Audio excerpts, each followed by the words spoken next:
Hi, I'm Christina Chu. I'm a computer web specialist, and today I'm going to show you how to change a whole document to mixed capitalization using Microsoft Word. So if we open up our Microsoft Word here, we'll see that we have test text. So it says dad, mom, brother, sister, daughter. So to change it, we'll simply just click on the first cell right here, and there's actually a formula for the text. So we'll just click on the formula tabs, insert function, and select type of category, and we'll select text.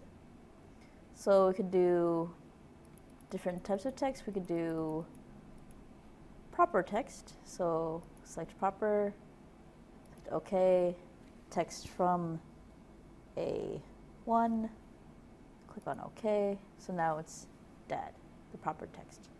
And if we want to change it,